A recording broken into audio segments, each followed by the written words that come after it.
Live from New Delhi, you're watching DD India Newshour, India's voice to the world. I'm Mark Lynn. Namaskar.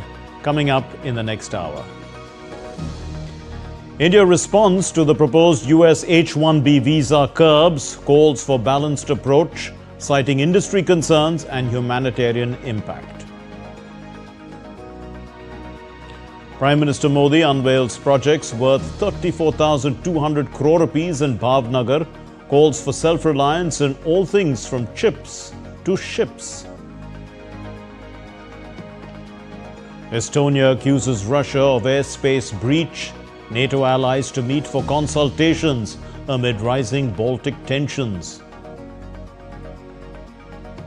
Mohanlal to receive the Dadasaheb Phalke Award.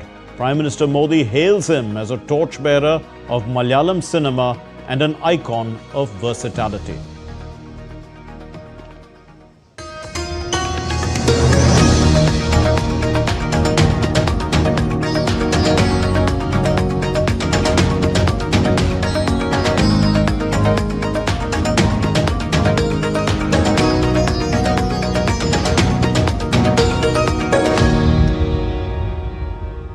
Prime Minister Narendra Modi visited Bhavnagar in Gujarat to attend the Samudra Se Samriddhi event, where he unveiled development projects worth over 34,200 crore rupees.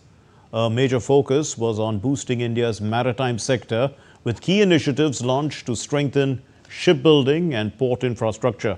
The Prime Minister also emphasized the importance of self-reliance, stating that both chips and ships must be made in India. Here's the report. Prime Minister Narendra Modi visited Gujarat, where he participated in the Samudra Se Samriddhi event and launched development projects worth over 34,200 crore rupees. In a landmark push for India's maritime sector, the Prime Minister inaugurated and laid the foundation stone for key initiatives worth over 7,870 crore rupees. The Prime Minister also launched additional projects totaling 26,300 crore rupees, marking a historic milestone for the state's growth and India's vision of becoming a developed nation by 2047. He emphasized India's long history of expertise in shipbuilding, adding that reforms today would help revive this legacy. He noted that in the last decade, over 40 ships and submarines have been inducted into the Navy, with most of them being built in India. Bharat को अगर 2047 जब देश की आजादी के 100 साल होंगे, 2047 तक विकसित होना है, तो भारत को आत्मनिर्भर होना ही होगा। आत्मनिर्भर होने के अलावा भारत के पास कोई विकल्प नहीं है। 140 करोड़ देशवासियों का एक ही संकल्प होना चाहिए। चीप हो या शिप, हमें भारत में ही बनाने होंगे। The Prime Minister emphasized that India's maritime ambitions are supported by three major schemes aimed at providing financial backing to the shipbuilding industry. These initiatives will modernize shipyards, adopt cutting-edge technology, and elevate design and quality standards. Over 70,000 crore rupees will be invested in these projects in the coming years. PM Modi reiterated the importance of self-reliance for peace, stability and prosperity, both within India and globally. हमें ये बात हमेशा दोहरानी है, जितनी ज्यादा विदेशी निर्भरता, उतनी ज्यादा देश की विफलता। विश्व में शांति, स्थिरता और समृद्धि के लिए दुनिया की सबसे बड़ी आबादी वाले देश को आत्मनिर्भर बनना ही होगा। हम दूसरों पर आश्रित रहेंगे तो हमारा आत्मसम्मान भी चोटिल होगा। 140 करोड़ देशवासियों के भविष्य को हम दूसरों पर नहीं छोड़ सकते। PM Modi also visited an exhibition showcasing India's maritime capabilities at the Samudra Se Samriddhi event. The Prime Minister participated in a massive roadshow in Bhavnagar, where thousands of enthusiastic citizens gathered to welcome him, showering him with flower petals. In a heartwarming exchange, a young boy saluted PM Modi, who returned the gesture with a warm smile, reciprocating the people's immense love and support. Mohammad Afzarul Hassan's report for DD India. And Shubham Bhattacharjee, Senior Economic Affairs Journalist, joins us for more on this story. Mr. Bhattacharjee, thanks for being with us. Now, large ships are being treated as infrastructure. So how will this help in long-term development of the maritime sector? You know, as per our infrastructure regulations, there has to be an official declaration of a sector as infrastructure. So this was a step that was announced in the budget, and it has been made operational very fast. What it means is that ships of above a certain deadweight tonnage will now get additional support in terms of the financing from banks and other financial institutions to be built in India. That's very big, because India is trying to position the Indian shipbuilding industry as a cutting-edge technology, as a very major technology for which India has got lots of advantages. Those have not been used so far, but those advantages can now start to come, and the first stage is getting the financing plan right. So by getting the infrastructure status to large ships, we are basically saying that ocean-going ships, right from Panamax onwards to Africaps and Aframax and others, and going on to what is called the VLCC, very large cargo vessels. Yeah. All of these will now be made and can be progressively be made in India, and remember, with new technology, or rather advanced technology, the green technology. So that's very big. So, Mr. Bhattacharjee, also from cruise terminals to sea walls, to ship repair hubs, how equipped is India to achieve this self-reliance that the Prime Minister is talking about? From chips to ships should be made in India, is what he said.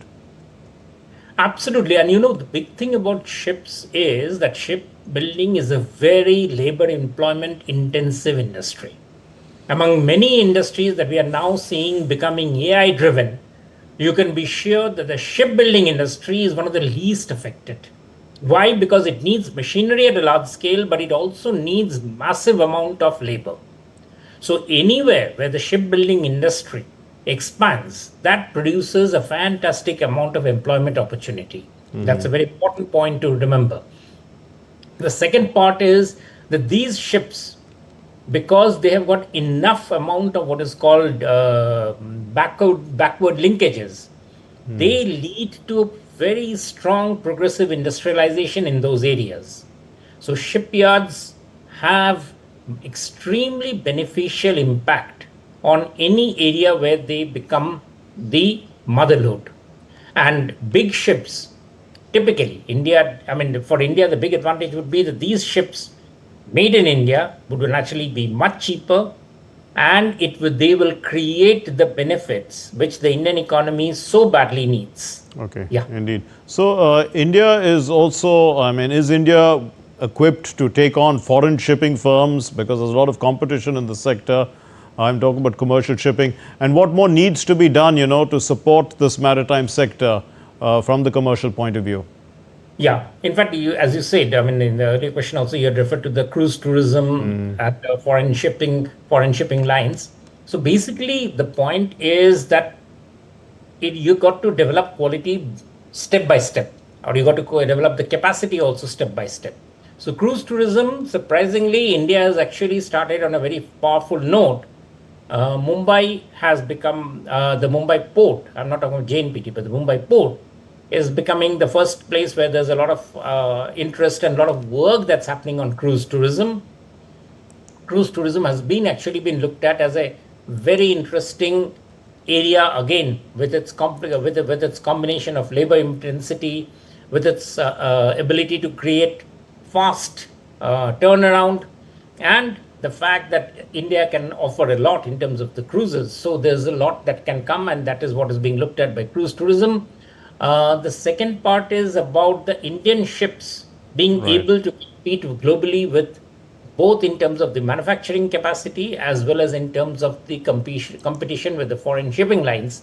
In both, remember the shipping industry has what is called the late movers advantage, in the sense that the technology that now India will be using will be largely be green. And that combined with the fact that India is now positioning many of its ports as hydrogen hubs, mean that these ships will actually be in a much more advantageous position because of the global concern about the impact that shipping has on global pollution. So these ships can actually provide us that benefit, because the vintage shipping lines which are already there, shipyards that are already there, for them the problem is to shift to the new technology. We don't have that problem. So we can go in straight to the latest technology, and that is a big advantage that India will hopefully be able to garner. So when we're talking about, an investment of 34,200 crore rupees into the sector, what kind of, a multiplier effect are we likely to see? What kind of jobs are going to be created? If you talk about multiplier, then that's phenomenal. The shipping industry's multiplier is one of the highest among all industries. It runs to something like 4 to 5 times, and that's a very major number. In terms of the jobs, as we just discussed, the shipping industry is highly labor intensive, and it promises to remain so because of the very nature of the industry, which is why we in fact have the advantage that we can train. We already have the largest number of the mariners in the world. We train those, but now the second phase, which is the training of people to build ships, can also become a very large employment intensive sector. Both of these make shipping a very, very powerful value addition. We'll leave it there. Thank you very much, Mr. Shubham Bhattacharjee, senior economic journalist. Thank you for putting that into perspective for us. Moving on to our next story, a 4.8-kilometer undersea tunnel beneath Mumbai-Thane Creek achieved a breakthrough on Saturday, marking a key step in the high-speed rail corridor. The Railways Minister Ashwini Vaishnav attended the Shilphata Tunnel breakthrough event at the NHSRCL site in Ghansoli, celebrating the use of new Austrian tunneling method. This is part of package C2, and the tunnel is among the several recent infrastructure advances in the 1.08 lakh crore rupee project. Once completed, this bullet train project, it's going to cut travel time between Mumbai and Ahmedabad to just 2 hours and 7 minutes. The first operational section, in fact, is going to be, it's expected by 2027. इस project के बनने से Mumbai Ahmedabad bullet train में माननीय प्रधानमंत्री जी का जो संकल्प है, उससे मुंबई से अहमदाबाद की यात्रा हम सब के लिए कंफर्टेबल 2 घंटे 7 मिनट की यात्रा हो जाएगी। 2 घंटे 7 मिनट में मुंबई में आराम से बैठो, अहमदाबाद में उतरो, अहमदाबाद से बैठो, मुंबई में उतरो, और रास्ते में बड़े बड़े शहर हैं, तो इन सारे के सारे शहरों की इकोनॉमी एक हो जाएगी और उसका एक बड़ा मल्टीप्लायर इम्पैक्ट होगा। Still to come here on DD India Newshour, the US nears government shutdown as September 30 funding deadline looms. The US, UK and France block Pakistan and China's bid to label Balochistan Liberation Army as a terror group at the UN. And Russia unleashes another drone and missile barrage on Ukraine.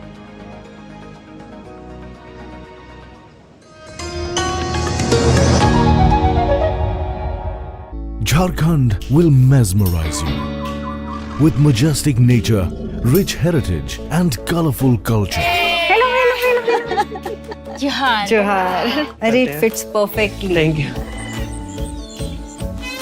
Full workout हो गया. Ready?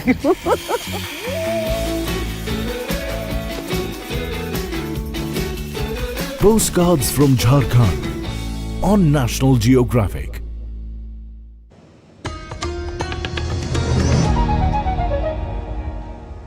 You're watching DD India Newshour. I'm Mark Lynn.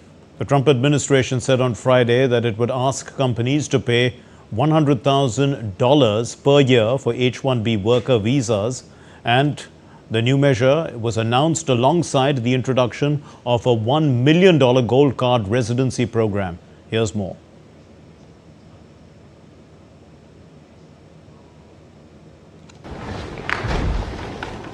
The Trump administration said on Friday it would ask companies to pay $100,000 per year for H1B worker visas. The country would rather not have to pay $100,000, but they'd rather, how do you do that? You hire Americans. So there's an incentive to hire American, but there may be instances where it's better off doing it through expertise or whatever it may be. But they're both unbelievable, whether it's a gold card or anything else that we talked about today. Trump's administration believes that this step will not only protect American workers, but it will also ensure that companies hire extraordinary people. What this proclamation will do is raise the fee that companies pay to sponsor H-1B applicants to $100,000. This will ensure that the people they're bringing in are actually very highly skilled and that they're not replaceable by American workers. So it'll protect American workers, but ensure that companies have a pathway to hire truly extraordinary people and bring them to the United States. So, what is the H-1B visa? The H-1B program primarily benefits highly skilled foreign professionals working in technology, engineering, healthcare, research, and other specialized fields. H-1B visa is a temporary US work visa that allows companies to hire foreign professionals with specialized skills. The visa is initially granted for 3 years, but can be extended to a maximum of 6 years. The H-1B program offers 65,000 visas annually to employers, bringing in temporary foreign workers in specialized fields, with another 20,000 visas for workers with advanced degrees. Nearly all the visa fees have to be paid by the employers. Trump also signed an executive order on Friday to create a gold card for individuals who can afford to pay $1 million for US permanent residency. Bureau Report, DT India. Well, India's External Affairs Ministry in a statement has said that this measure is likely to have humanitarian consequences by way of the disruption caused for families. The official spokesperson in a statement said that the government has seen reports related to the proposed restrictions on the US H1B visa program. The full implications of the measure are being studied by all concerned, including the Indian industry, which has already put out an initial analysis clarifying some perceptions related to the H1B program. The industry in both India and the US has a stake in innovation and creativity and can be expected to consult on the best path forward. Skilled talent, mobility and exchanges have contributed enormously to technology development, innovation, economic growth, competitiveness and wealth creation in the United States and India. Policymakers will therefore assess recent steps taking into account mutual benefits, which include strong people-to-people ties between the two countries. This measure is likely to have humanitarian consequences by way of the disruption caused for families. Government hopes that these disruptions can be addressed suitably by the US authorities.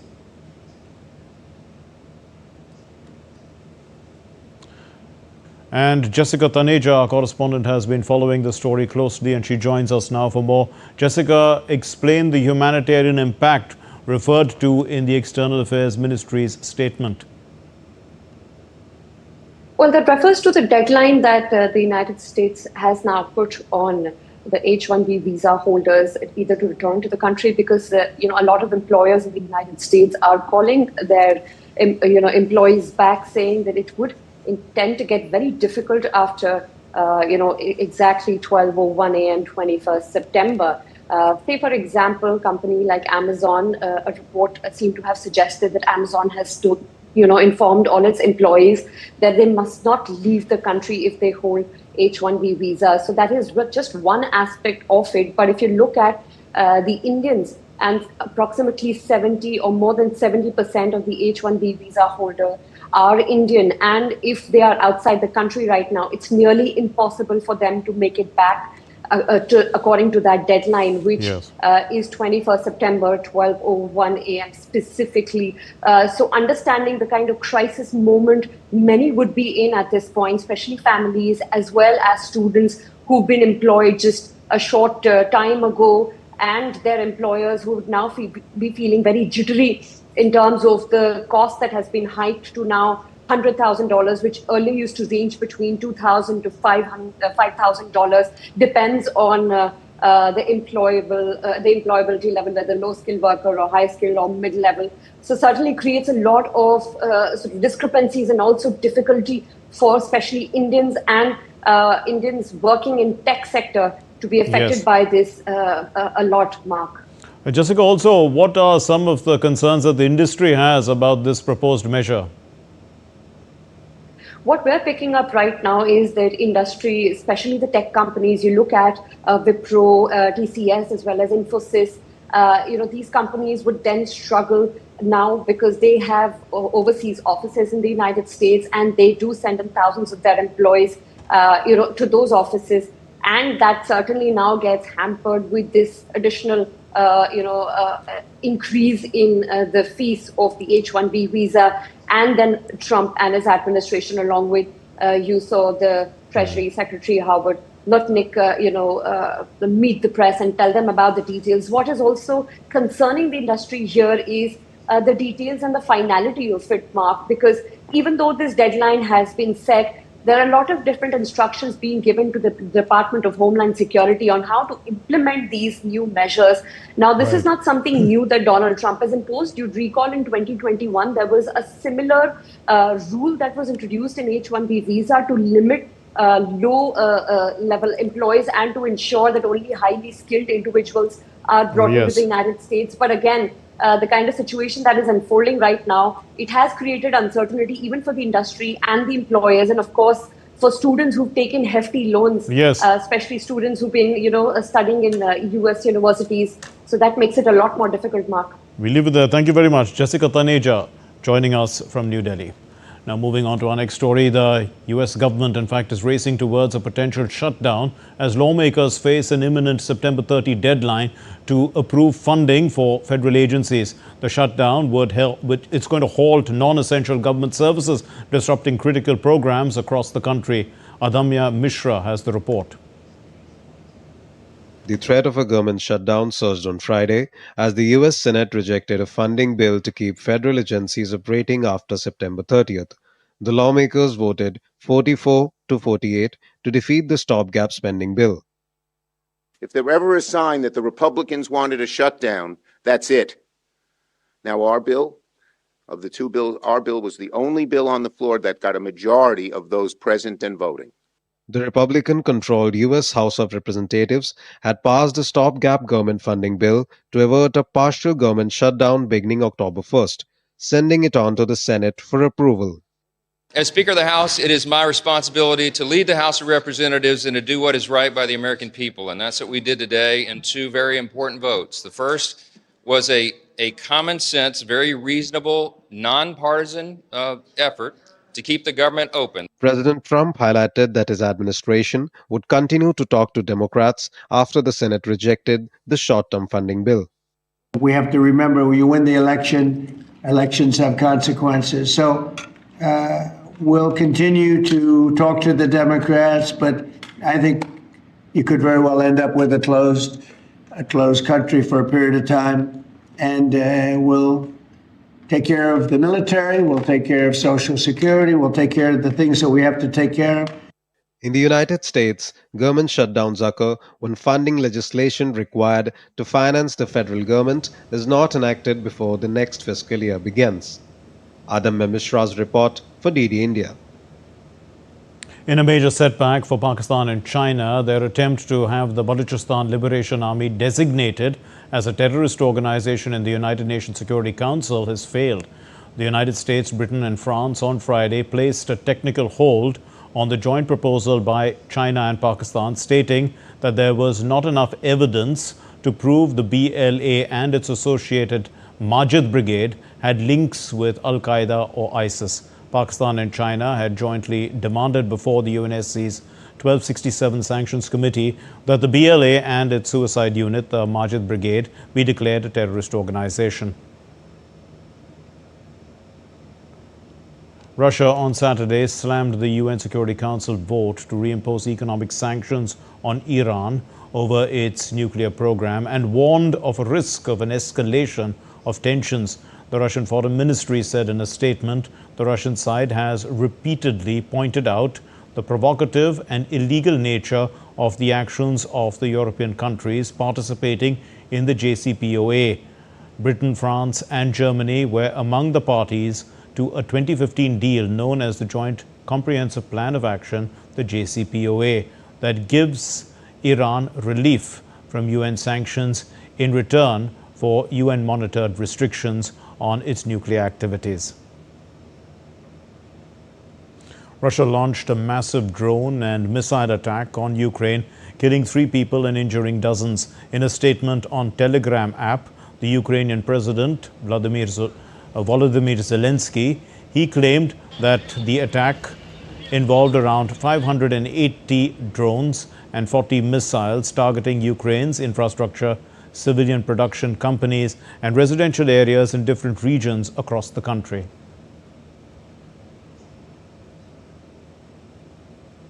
A Ukrainian drone attack on Russia's southwestern Samara region killed 4 people, the local governor said on Saturday, while Ukraine said that Russia had fired hundreds of drones during the night and 3 people had died.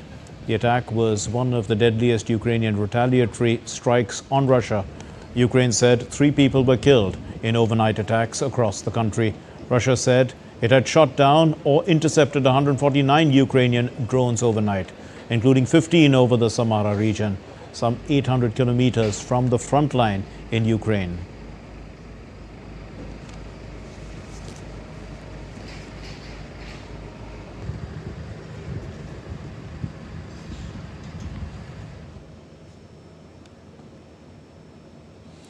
Let's take a look now at other stories making news from around the world.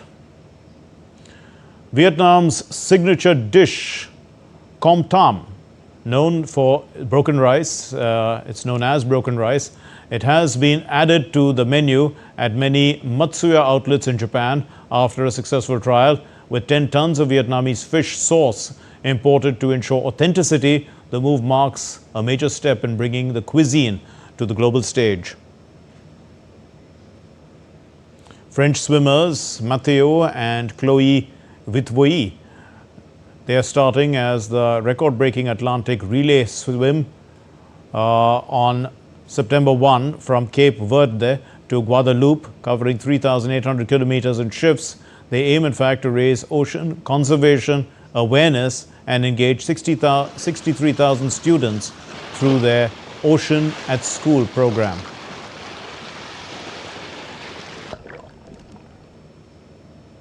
Female divers on South Korea's Jeju Island marked the annual Day of Female Divers, a UNESCO-recognized fishing tradition. About 300 divers paraded in traditional attire, harvesting abalone and turban shells. With most divers over 70 years of age, efforts are underway to train younger generations.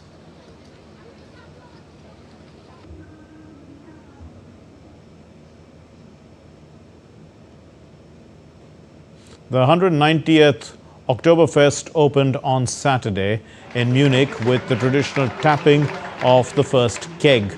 Originating from an 1810 royal wedding celebration, the festival now attracts millions who enjoy beer, rides and festivities. Munich's mayor wishes for safe and fun at this event with healthy visitors.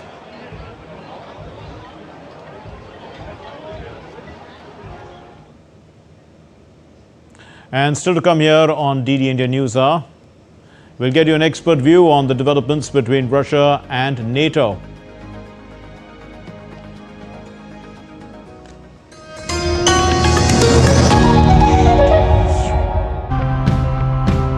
The biggest problems can often feel too complex to solve, beyond our capacity, or just impossible. But that is till we find a solution, and once we do, everything seems simpler. This is the micro drip irrigation system, which in fact saves 60 to 70% of water while watering a tree.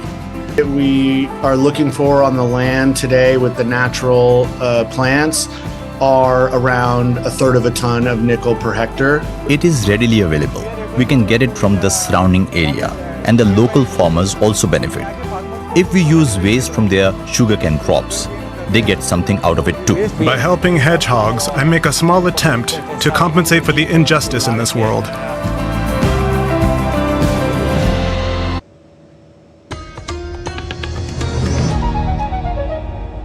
You're watching DD India Newshour. I'm Mark Lynn.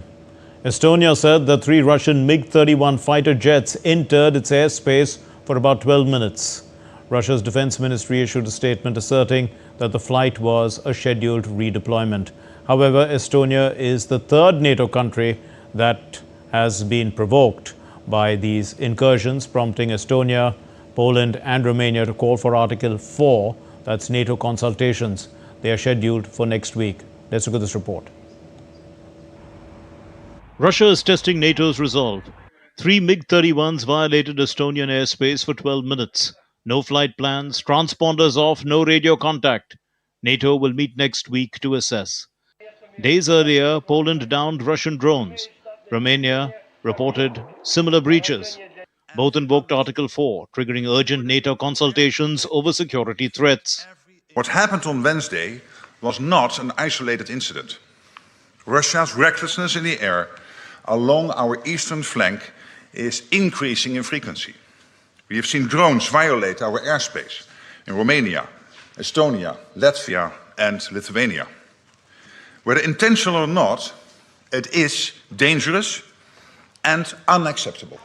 These incursions are not random. Estonia's leadership believes Russia is trying to distract NATO from Ukraine by forcing member states to focus on defending their own borders. NATO's rapid response, scrambling jets from Italy, Finland and Sweden, shows operational readiness. But the real test is political cohesion. Will all 32 members stand firm if provocations escalate? They are increasingly more dangerous, not only to Ukraine, but also to all the countries around Russia. And therefore, our answer is to have more pressure so that also Russia would want peace and come to the negotiation table to discuss this and restrain itself. This is how Ukrainian President Volodymyr Zelensky sees it. He called the violations part of a deliberate and expanding campaign to destabilize Europe and the West, and urged strong collective and individual responses, emphasizing sanctions and support for Ukraine's military as key tools, while thanking NATO for their help. Let's provide more context. The Zapad 2025 drills, held by Russia and Belarus just a week ago, showcased evolving military strategy, including tactical nuclear rehearsals and the Oreshnik hypersonic missile. Belarus's president Lukashenko confirmed testing from small arms to nukes, while Moscow claimed the exercises weren't directed at anyone. Interestingly, the Zapad 2025 exercises were observed on the ground by 3 NATO countries, the United States, Turkey and Hungary. Bureau Report, DD India. And Ambassador Sanjay Bhattacharya, former Secretary, Ministry of External Affairs, and an expert on this, is joining us. Thank you very much, Ambassador Bhattacharya. Now, do you see these airspace violations over NATO countries as a deliberate strategy to test the alliance's cohesion? I think there are 3 strands of thought that emerge from these particular incidents, and I must say that they are serious and merit serious consideration. The first is that we do see a dissonance, a difference in the way it is being articulated between NATO countries and Russia. While it is true that there have been 3 reported incidents of intrusions in Poland, Romania, and now in Estonia, The story that has come out has been very different between the two sides. Moscow on all of these have either said that they were not deliberate or not in violation of established protocol, whereas NATO has insisted that these were violations of their airspace and therefore something that could propel Article 4 consultations and then perhaps even lead to Article 5 kind of interventions. There was in fact an intervention on this last instance. The second thing that comes about is that this is happening while the operations in Ukraine are continuing and the Russians are making steady, though slow, advances into Ukrainian territory. And there is increasing damage that is happening, being inflicted, including on civilian infrastructure, as well as, I believe, a NATO facility. The third aspect that is there, which merits looking to, is that while this is happening, there are things that are happening on the side, which is the EU proposal for additional sanctions, the 19th round of sanctions on Russia, as well as on certain entities from other countries, which could include China, India, perhaps, and the statements by the Americans at the same time. So to get to the point that you were making, is this a deliberate testing? Well, this is still dependent on which side you are looking at. And if you're looking from the NATO perspective, then this would amount to deliberate testing. Would they be willing to deploy their air defense systems and heavy missile retaliation for small drones? Or would it be something that the Americans might find not worthwhile of downing a MiG-31 over an intrusion, which may be actually on an approved, or if not approved, on a regular flight path? So these are questions that are being raised. Also, Ambassador Bhattacharya, talking about things on the side, the Zapad 2025 exercises, do they signal a shift in Russia's deterrence doctrine? Should NATO be adapting to that as well? Well, the exercises that were conducted with Belarus are not absolutely unusual, and they have actually been conducted over a period of time, and Russia does this with several other countries as well, just as NATO does similar exercises. Also, I think what has become the practice now is that at many of these exercises, there are representatives or observers from the other side. And I understand on this particular exercise as well, there were NATO observers from certain countries that were present. The US, in fact. Yes, indeed. Right. And there is, of course, a certain element that needs to be figured in, because the continuing war in Ukraine has led to a certain ratcheting up of what could be conceived as red lines. And I think in both these instances, whether it is in the operations in Ukraine or whether it is in terms of some of these incursions that are happening on the eastern front of NATO along the Russian border, you do see that there is a certain ratcheting up of the red lines. One of these is there a nuclear issue that is being flagged by Russian military commanders at some of these instances? You call it ratcheting up, but there's a new Eastern Sentry initiative of NATO, will it create a Cold War-like standoff? Because in Eastern Europe, one thinks that all these countries, used to lean towards the USSR at one time. Well, if you look at the kind of relationship that particularly Estonia, Lithuania have had, Latvia have had with Russia or the erstwhile Soviet Union, that was indeed a very different one. But over a period of time, they have not only found that the political security of NATO is more comfortable, but also the economic potential of the European Union is something that they would be attracted to. One of the things that's coming up is that the kind of energy dependence that many of these countries have on Russian energy sources, particularly of LNG and earlier even in Russian oil, is actually very high and continues to be high. And so there is a certain sense of how far can we go? And this is something that you see on some of those countries further down south that are also linked in terms of, say, Hungary, which has, gets the oil from the Turk Stream, pipeline. So there is a certain kind of variation that is coming up within the European bloc as to how far they can go in breaking off with Russia, and will they be able to support, or will they get sufficient support if they wish to actually stand on their own feet or on the European feet. So this is going to be a dilemma, and is perhaps testing this out, and perhaps the response of the United States in particular as to how far they go will be very critical. Yeah, we'll wait for that. Thanks very much, Ambassador Sanjay Bhattacharya, former Secretary, Ministry of External Affairs, for throwing light on this. Thanks for being with us. Now, as the festive season is about to begin, the common man will start getting benefits from GST rate cuts. Many electronic items will now become cheaper with the GST rate cuts. The GST rate on electronic goods has been reduced from 28% to 18%. As a result, products like air conditioners, refrigerators, TVs larger than 32 inches, dishwashers, washing machines, vacuum cleaners, microwave ovens, heaters, mixers and grinders will now become more affordable. And this will bring major relief to the public. With the new GST rates coming into effect from September 22, companies have already begun advance booking for air conditioners, for instance. 28% GST थी, अब 18% आ गई है, तो customer की जो खरीदारी है वो भी बढ़ेगी काफ़ी ज़्यादा, और सीज़न भी स्टार्ट हो रहा है क्योंकि 22 से हमारा नवरात्रि भी चालू है और GST भी इफेक्ट हो रही है, तो काफ़ी फ़र्क पड़ जाएगा। गवर्नमेंट इस काम में हर तरीके से विजिलेंस भी रख रही है और हर तरीके से कोशिश कर रही है। इवन मैन्युफैक्चरर्स बहुत टाइट हैं कि जो भी सपोर्ट गवर्नमेंट ने दी है कि 28 से 18 करा है, तो पूरा का पूरा बेनिफिट कस्टमर तक पहुंचना चाहिए। तो हमने भी इस चीज़ के लिए यहाँ पे आप अगर शोरूम में भी देखते हैं तो हमने भी क्लियर लिख रखा कि पहले 28% पे जो जैसे ये AC था 56,500 रुपये का था, जो आज 52,300 रुपये का हो जाएगा।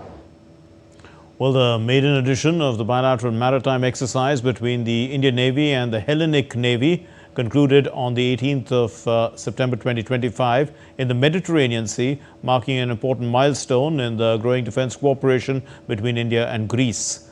The exercise was conducted in two phases: a harbour phase held from the 13th to the 17th of September at the Salamis Naval Base, followed by the sea phase on the 17th and 18th of September, and the Indian Navy was represented by the guided missile stealth frigate INS Trikund. And during this harbour phase, personnel of both navies engaged in a wide range of activities which were aimed at fostering mutual understanding and synergy. Some news from across our country now. And the Ministry of Railways has announced on Saturday that it will slash the price of packaged drinking water available on trains and railway premises under the GST benefit. The packaged drinking water bottles, including Rail Neer, and all other 1 litre brands will now be priced at 14 rupees. That's down from an earlier price of 15 rupees. The Ministry of Earth Sciences, the Minister, Dr. Jitendra Singh, has announced the signing of a new 15-year contract between the Ministry of Earth Sciences and the International Seabed Authority on Saturday. The contract for exclusive rights to explore polymetallic sulfides in Carlsberg's Ridge in the Indian Ocean. The Indian Minister for Commerce and Industry, Piyush Goyal, launched the Logistics Data Bank 2.0 in New Delhi. The initiative aims to enhance digital empowerment in India's logistics sector. It supports the country's goal of becoming more investment-ready and export competitive. Still to come here on DD India News Hour, we'll be shining the spotlight on the Busan Film Festival.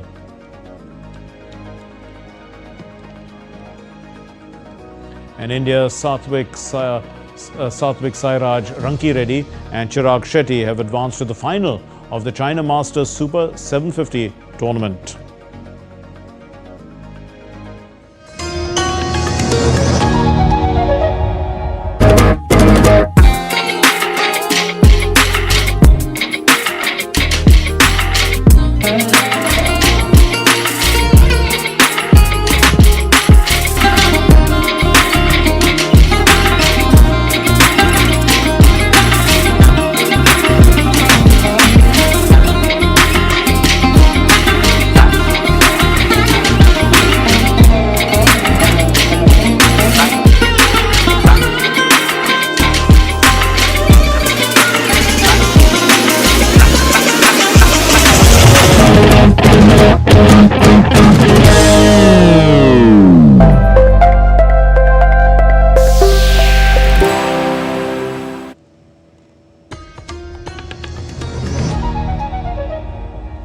You're watching DD India Newshour. I'm Mark Lynn.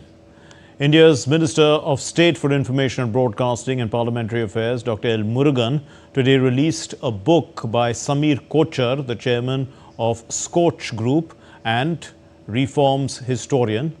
The book, entitled Modiomics, A Journey of Inclusive Growth, marks 25 years of Prime Minister Narendra Modi in public office.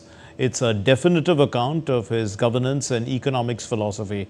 From Jan Dhan to Ujjwala to Swachh Bharat to Digital India, it explores how millions were brought into the mainstream of development with speed and scale. Sanjay Jaju, who's the Secretary, Ministry of Information and Broadcasting, was present on the occasion. This is not a book. This is a journey of history, and it is one legend. Continuously 25 years he is occupying the public office. Early first half Chief Minister of Gujarat and the second half is Prime Minister of this big country. Every house has electricity, every house has Ujjwala. You find that you don't find chulas anywhere. I mean, this transformation, and I am talking about the villages. When you go upward, then you realize you come to the highway, and then suddenly you move to the airport. You look on the other side, you realize there is a railway station coming up. So it's like a complete transformation that's happening across our country. India's creative economy is set to shine at Asia's prestigious Busan International Film Festival 2025 in South Korea. Showcasing its strongest ever lineup of films, India is also represented for the first time by a ministerial delegation led by the Minister of State, Dr. L. Murugan. At the Asian Contents and Film Market, the Bharat Pavilion was inaugurated. Here's a report by Jayasina. Right here in Busan, India is scripting history. For the first time, a ministerial delegation led by Dr. L. Murugan is representing the country at the Busan International Film Festival 2025. It's India's strongest ever showcase and a powerful statement of our growing creative economy on the global stage. The Busan International Film Festival and the Asian Contents and Film Markets, Asia's biggest cinema platform. This year, India is making history with its first ever ministerial delegation. Led by Dr. L. Murugan, and the team is showcasing not just Indian cinema, but the entire spectrum of India's creative economy to the world. So this is the first time when Bharat Pavilion has been set up in the Busan Film Festival.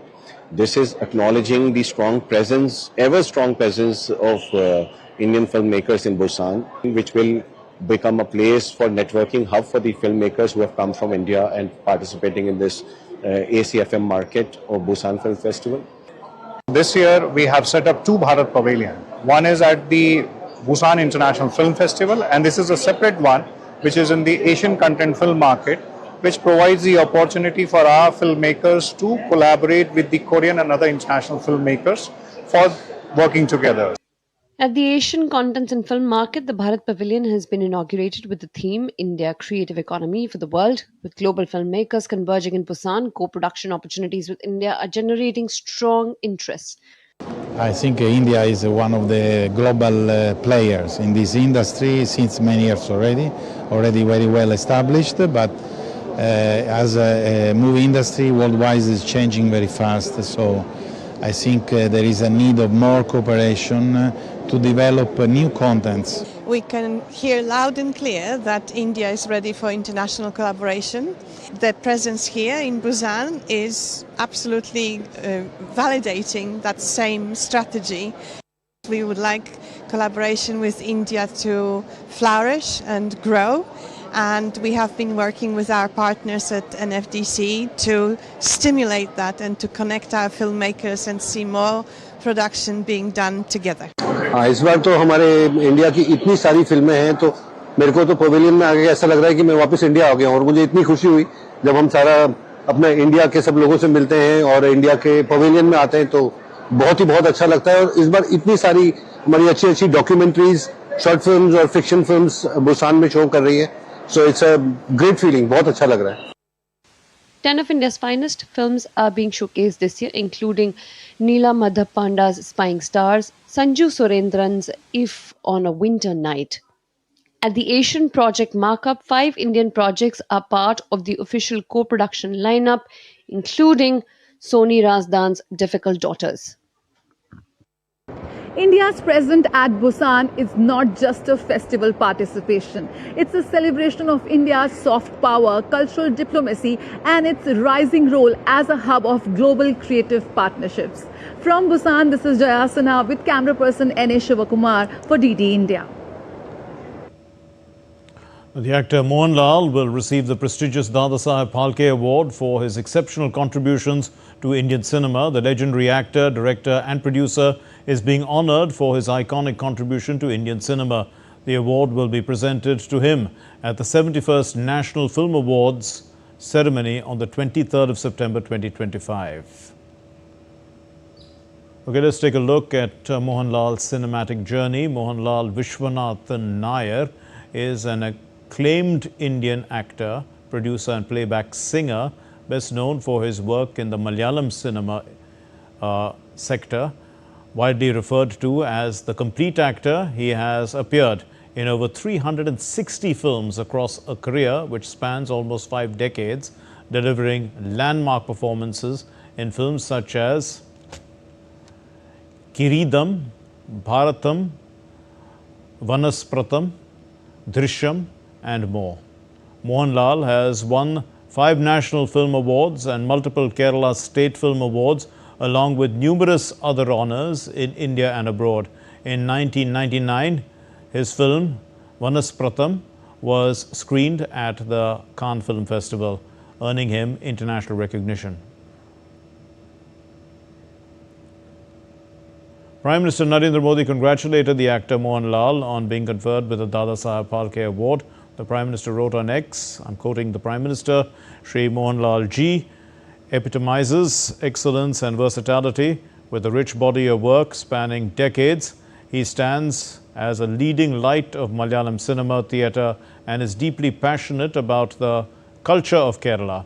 He has also delivered remarkable performances in Telugu, Tamil, Kannada and Hindi films. His cinematic and theatrical brilliance across mediums is truly inspiring.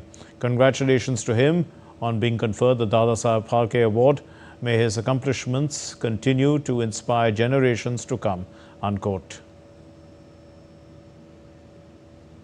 Let's look at the sports news now. And in badminton, India's men's doubles pair of Satvik Sairaj Rankireddy and Chirag Shetty, they've continued their consistent run. They've advanced now to the finals of the China Masters Super 750 tournament. The top doubles pair of India, Satvik Sairaj Rankireddy and Chirag Shetty, outclassed the second seeds Aaron Chia and So Woo Yik of Malaysia, 21-17, 21-14 in just 41 minutes. Now this marked their 16th clash with the Malaysians.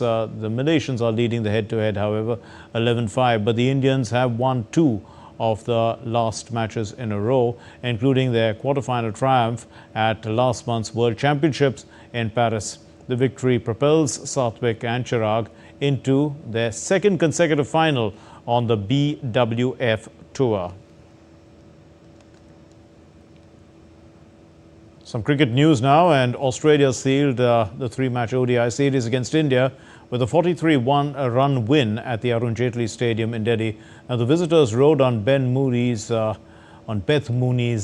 fireworks to set up the massive score, but Smriti Mandhana lit up the chase with a record-breaking century. Now Australia posted 412 runs thanks to Georgia Vohl's 81 and Beth Mooney's explosive 138 of 75 balls, which included a 57-ball 100. Now, in reply, India lost quick wickets, but Smriti Mandhana stole the spotlight. She hit a blistering 50-ball century, and the Indian opener was eventually dismissed in the 22nd over, departing for 125 runs of 63 balls. Her knock also saw her hit 17 fours and 5 sixes. Meanwhile, Harmanpreet lost her wicket in the 21st over, leaving for 52 runs of 35 balls. Her heroics weren't enough though, and India fell 43 runs short. So it was a high-scoring match, so one can imagine. And they have fallen behind in the series and losing it.